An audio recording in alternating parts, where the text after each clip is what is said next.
warm welcome to episode 7 of Stu's Wrestling Podcast. This week, we've got the legend that is Mac Davis, the Steel Scorpion. He comes from a radio background, broadcasting background. He's not just been in the wrestling scene. He's done a lot of things, this guy. It was a pleasure to get him on.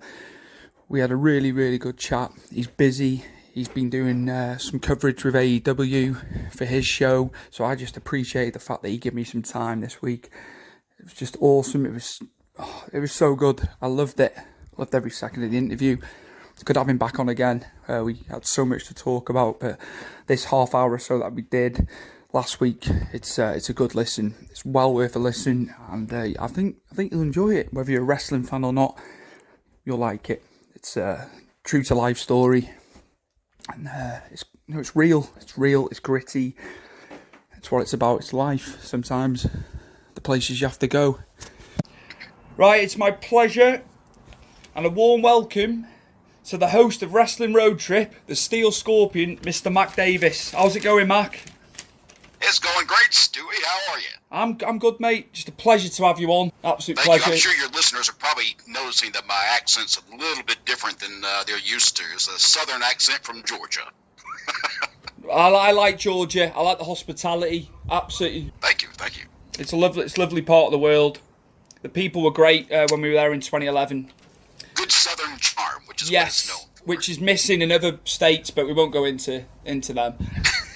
Yeah, I don't want to get hate mail. No, neither do I. I'll get it as well. So, right, Mac. When did you first start watching wrestling? That's my first pertinent question. Wow, I first started watching wrestling really as a kid.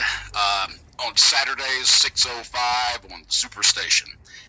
You'd watch a lot of the old NWA and WCW shows back then, and we had people like Ric Flair, Dusty Rhodes, Tully Blanchard, just a lot of big names from that time period.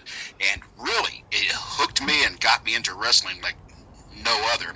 From that moment forward, I was hooked. I ended up getting in radio years later, around the age of 15 years old.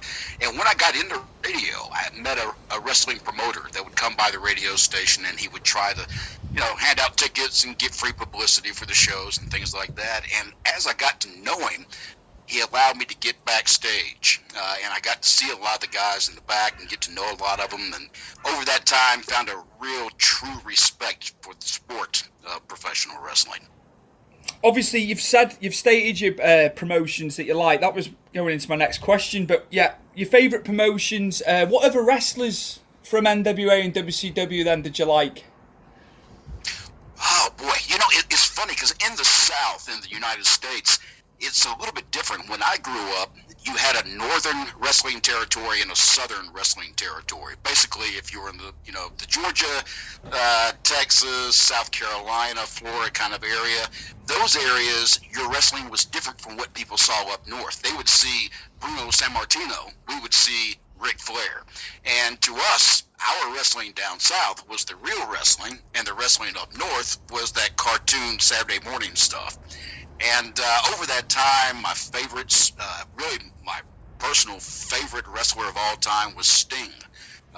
Sting, just, he had this passion, he had this energy that was very attractive to a lot of people. It was like a magnet. You couldn't help but really get behind that guy. So Sting, of everybody that was out there, was really the guy that truly brought me into wrestling. How did you get your start in the business then?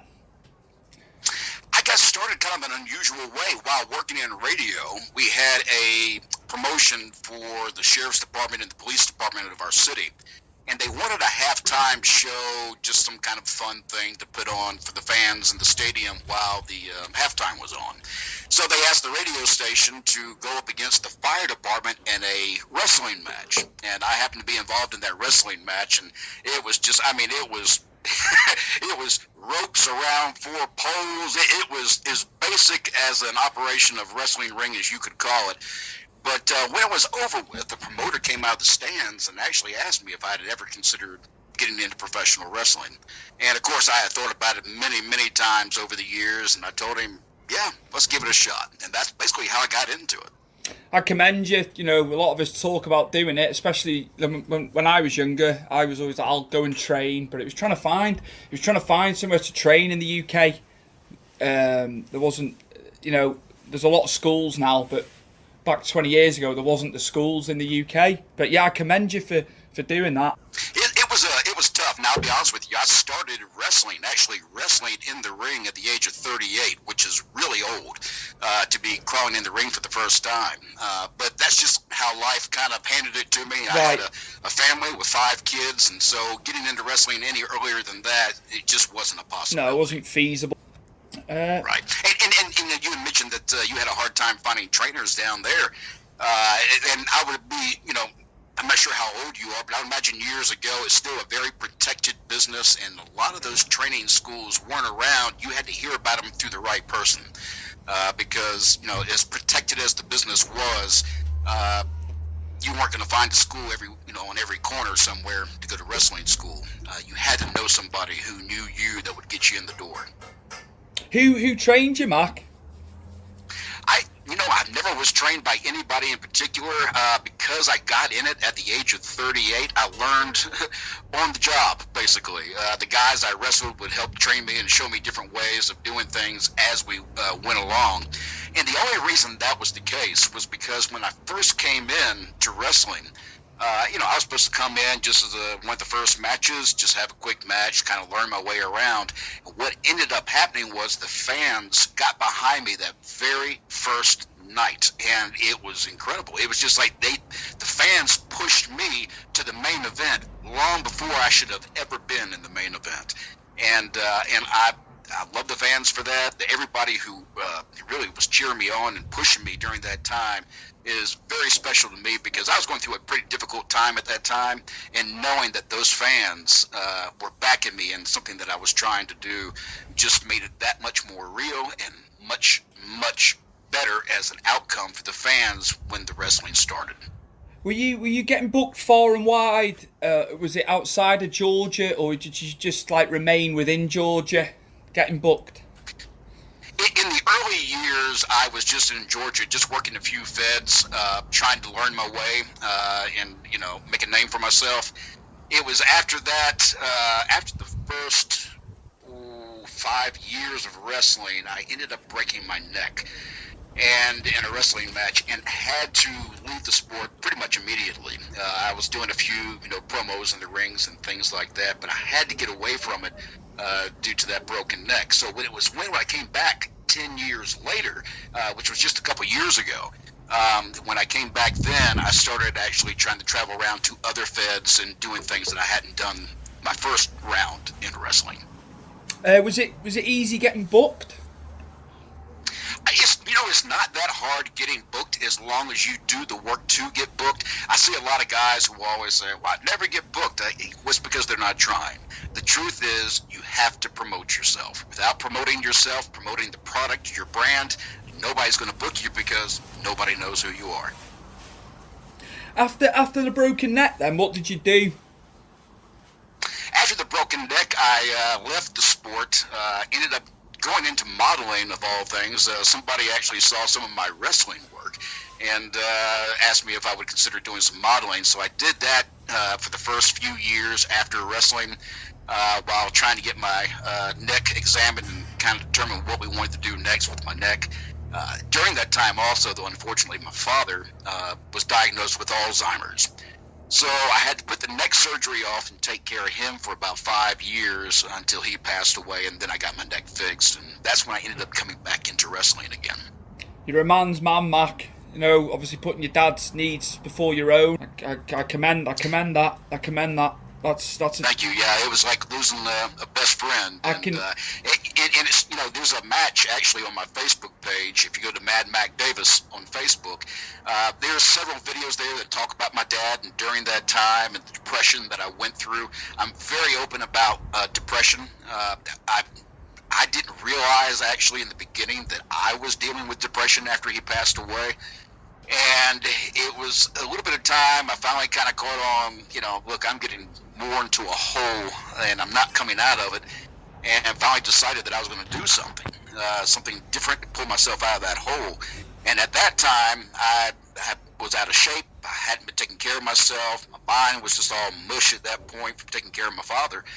And I finally decided that I was going to go back and do the one thing that I enjoyed the most, and that was go back to wrestling. That's when I was happy. That's the last thing I remember doing when I was truly happy. So I went back into the gym, started training hard, and getting ready for my comeback match. And during that time, the truth is, when you see that match and you see the reaction at the end of that match, it's all very real. That entire match was something, it was a goal of mine. I wanted to finish that match, which was a lot harder than I can tell you, because at 38, it's a lot easier to get in that ring and move around than it is when you're 55. And I got in that ring and moved around and barely got to the end of that match, but I did make it.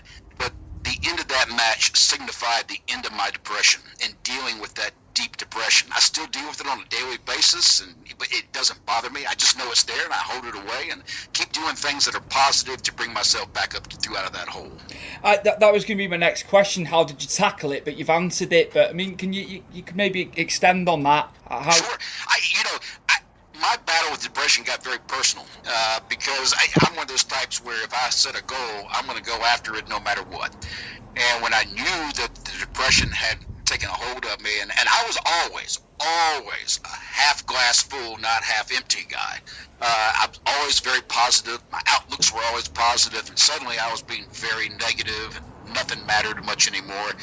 And I finally decided that, I knew that getting in the gym and learning that discipline of working out and doing the things I needed to do to get back in the ring, the storylines, the work, not just physically but mentally, and all those things, as I set the goal and said, this is what I want to do. And it was 2 years out from that first match that I started that. And I knew 2 years out, this is what I want to do. I'm going to do this step, this step, this step, and this step. And hopefully those steps together will help me defeat what I was dealing with depression. And it did. It worked. I really have not been happier since. That's good, man. That's good that you...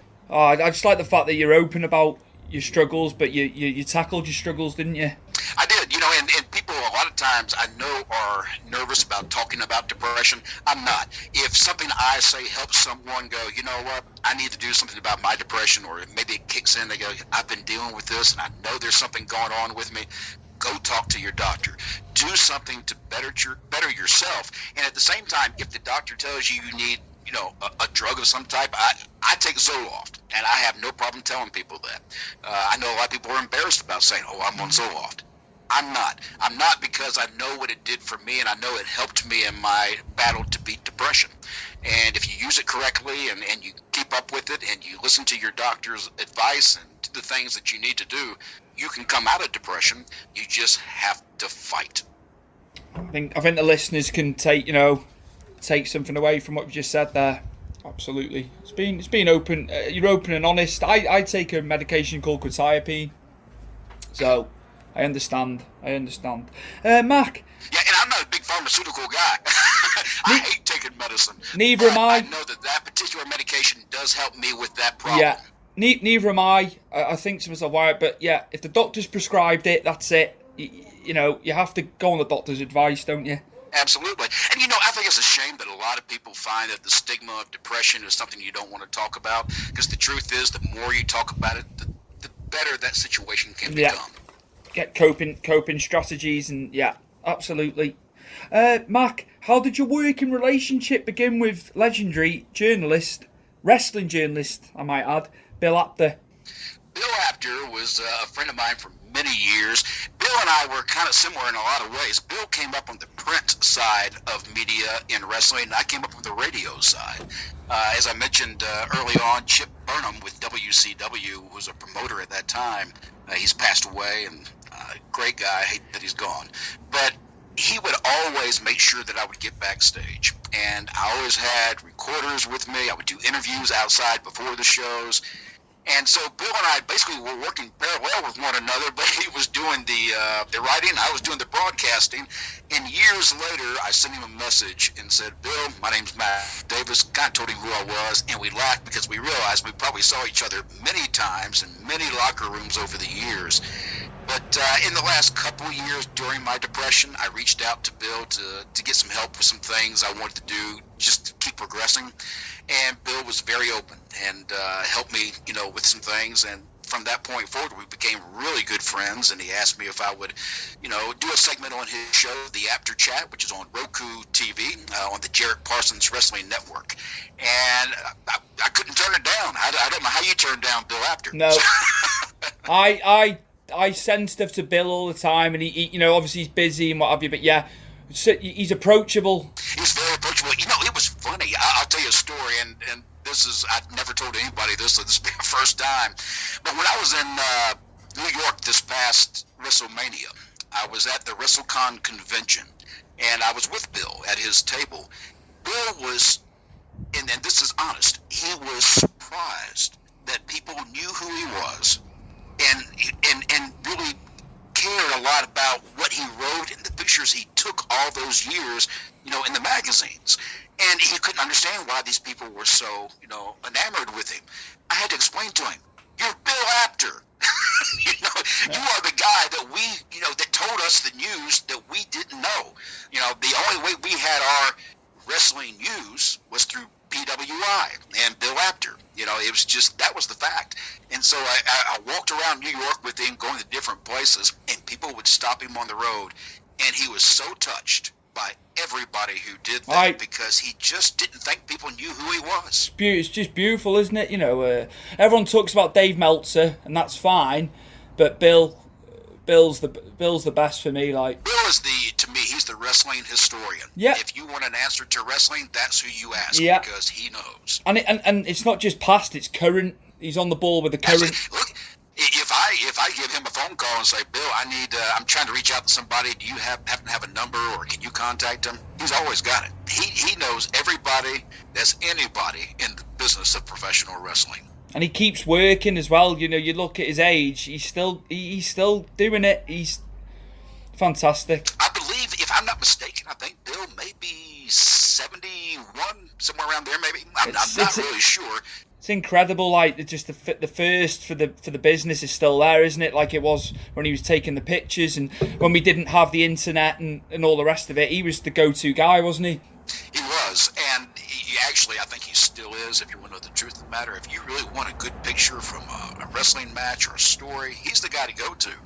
He knows how to write it. He knows how to present that match in a way that it comes across as a legit story, very real, very sportsmanlike, which is what people miss, I believe, in wrestling. We miss the reality and not the absurdness of wrestling. Wrestling's gotten to a point where some storylines are so far-fetched, there's no way you could ever believe what's taking place.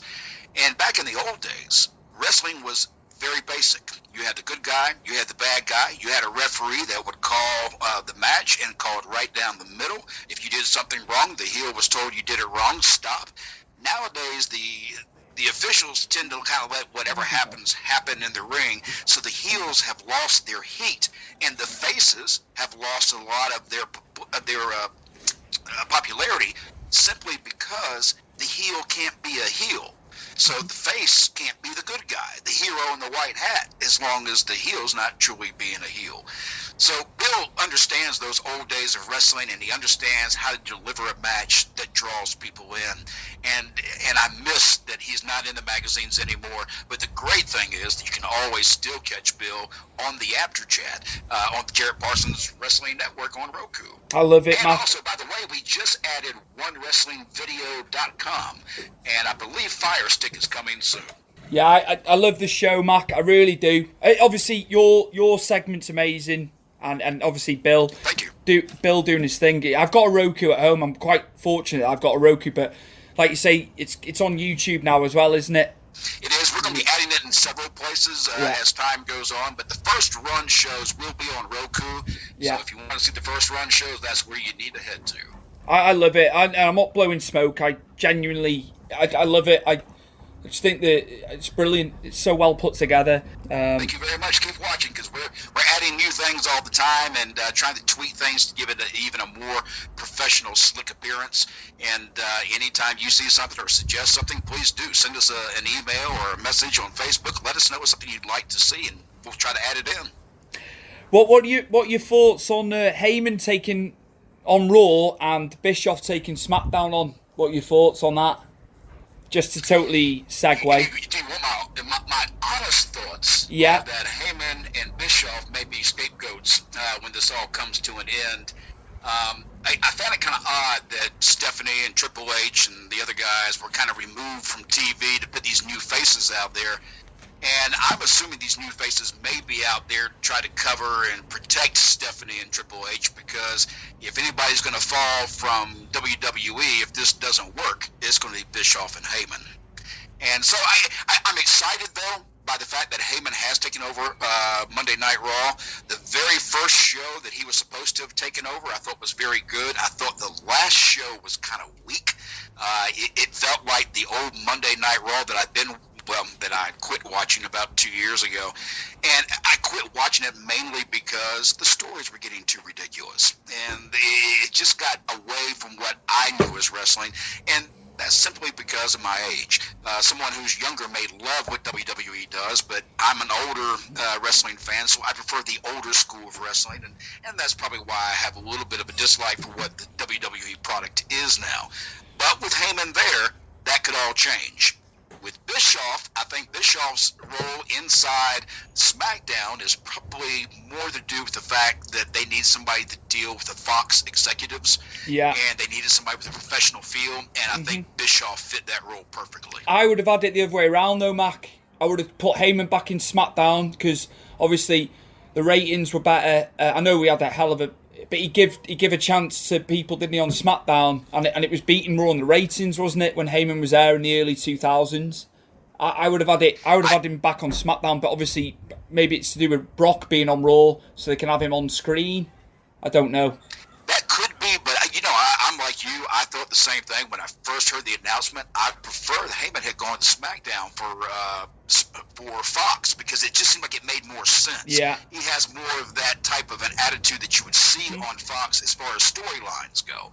But as far as dealing with Fox, I think Bischoff's the better choice. Yeah, I get that. Yeah. So yeah, it'll be interesting to see. I think a lot of people have got on Heyman's back off the back of Monday. I think it's too soon to be getting on his back. I think. I don't think you can really make a determination of how they're doing until after we get AEW up and running in the fall. Once they start running and there's true competition taking place, even though they say it's not competition, it is.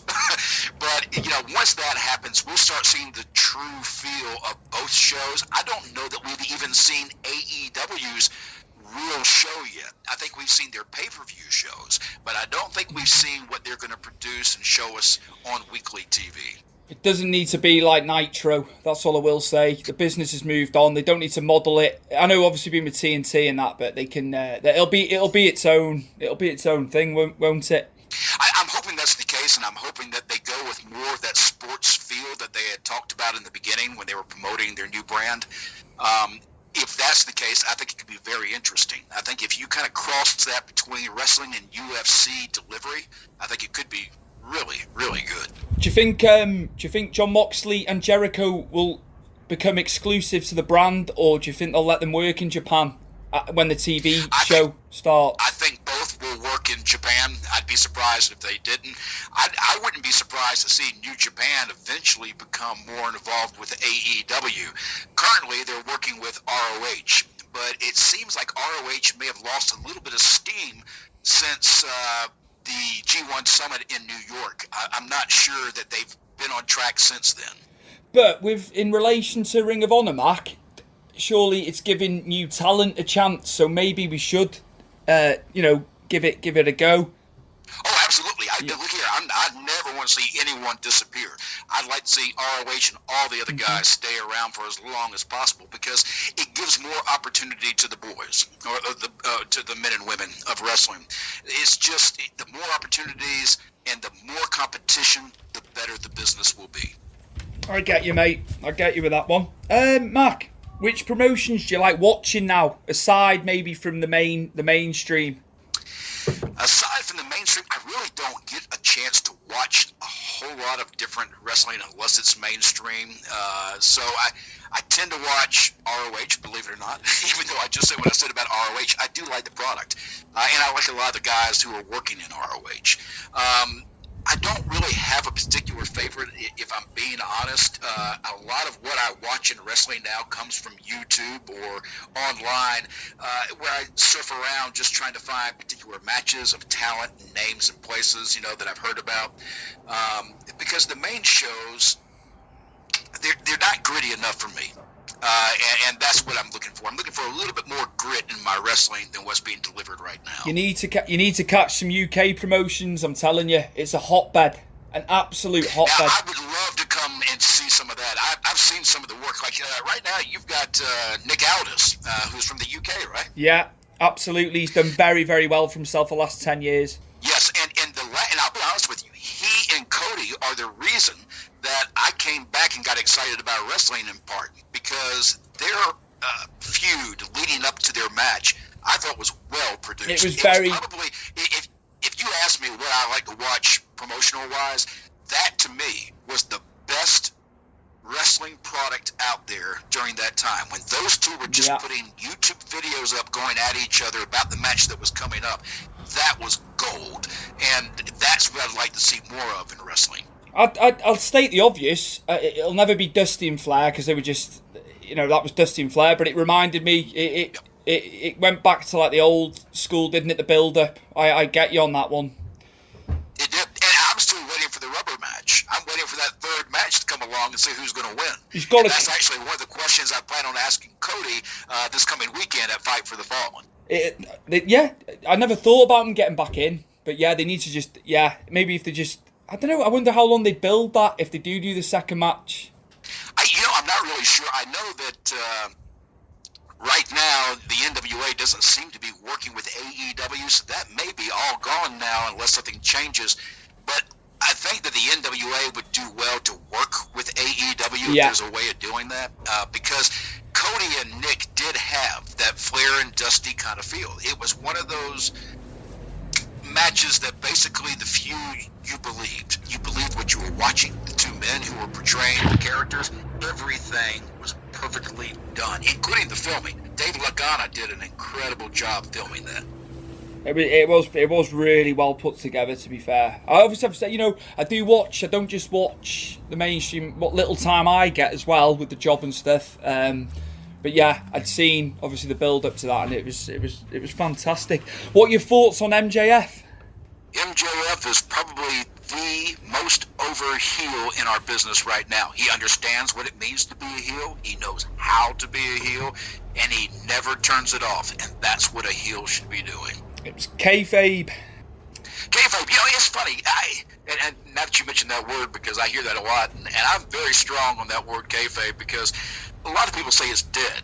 I don't believe that. I believe that kayfabe is still alive if you do it correctly.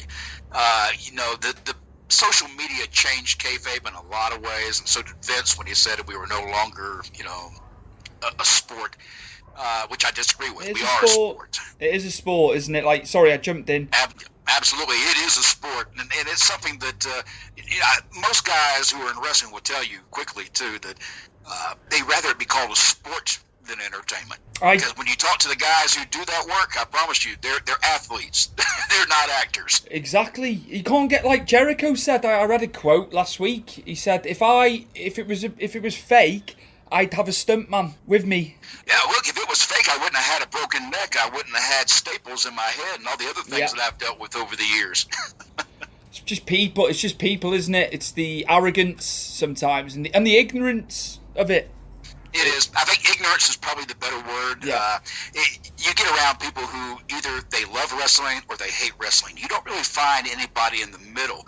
And that's why I think most wrestling fans love talking to other wrestling fans, because we're all family and we all love the same thing. Just going back to MJF, I can't believe he's 23 years old. It's crazy. Oh, he is so young. It's crazy. Crazy. I never heard of MJF until AEW came along. That shows you the difference of what that promotion has been able to do. Mac, I've been watching MLW obviously since they've gone to beIN Sports, haven't they? And Cornette's obviously doing commentary, but he'd been killing it for 9-10 months prior to AEW taking him. You could just tell a mile off. He's just got it. He's got charisma. He's got the mic skills. He's an athlete. He's got it all. He's got it all. It's funny you mentioned the charisma, and he's got it all. I started doing interviews on the road trip, which will start up pretty soon. You'll start seeing some independent wrestlers popping up in some of those interviews. And I interviewed these guys not because it's not that they're a nobody. It's just they're somebody that nobody knows yet. Yeah. And by putting them on road trip and talking to them, I'm hoping to expose some of these talents that people have never heard of, to talents that are incredible, that they may see in another year or two on a big promotion. And MJF just seems like one of those guys. He obviously was bubbling around on the independent scene, and somebody finally saw him and said, this guy needs a bigger stage. He's with Hammerstone. He's quite a big lad, Hammerstone. I can't think of the third guy in the group, in the faction, but they had a great feud with the Hart Dynasty. Obviously Teddy Hart's over there. Davey Boy Smith Jr. obviously, and Brian Pillman Jr. It's been brilliant. It's been brilliant on MLW. It'll be a shame because I think obviously he's gonna have to leave MLW, I should imagine. I'm surprised that MJF and Cornette haven't had a run in yet, because Cornette's not been too kind to the AEW product. No, he hasn't. But he likes him. Yeah, I think Cornette just likes to run his mouth a lot, and that's what Cornette does. Yeah. Look, Cornette was one of the managers when I was growing up, and he is one of the guys that I love because that's who I grew up with. He's got a vast vocabulary, that man. I wouldn't want to take him on. He does. I don't think I could be his friend. I think he and I would probably come to blows. You'd end up telling him how it is.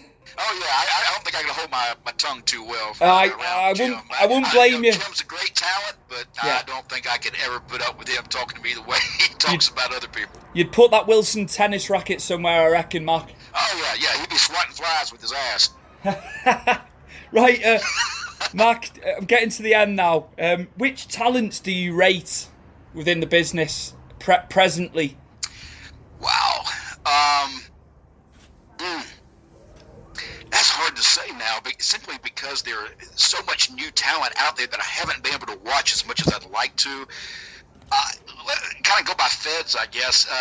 WWE, my favorite talent in there, really, and people are going to go nuts when I say this, but Roman Reigns. And only because I think Roman's very good at what he does, but I feel like the fans never truly gave him the chance because WWE was trying to shove him down their throats.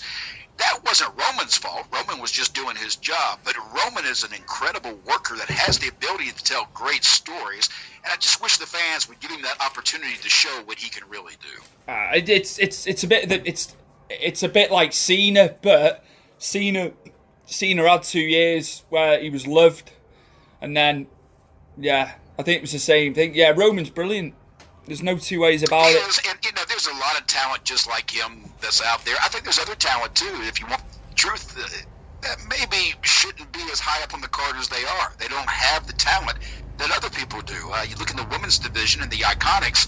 I love their characters. Yeah. But the truth is, I don't see them as champions. They can't put a match. Yeah, I know what you're saying. It's a bit awkward. The matches, they don't flow, do they? Right. I think they're just trying to lean on the characters. Yeah. In that particular case. But when you're trying to drive the women's division as hard as you have for the last few years, and then suddenly put it on a team that really doesn't deserve them, it's kind of a slap in the face to all the other girls who have busted their tails to get there. It's character-led, isn't it? Like you say. Yep. Mark, can I just thank you for sparing time to come on?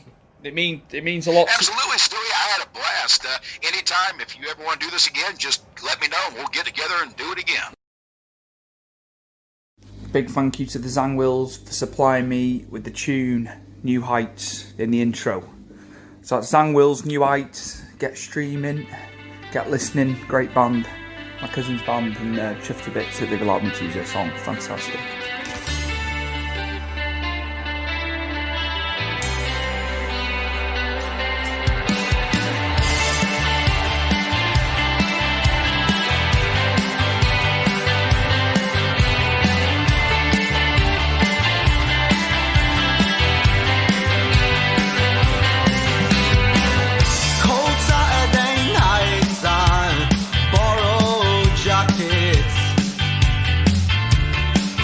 Nets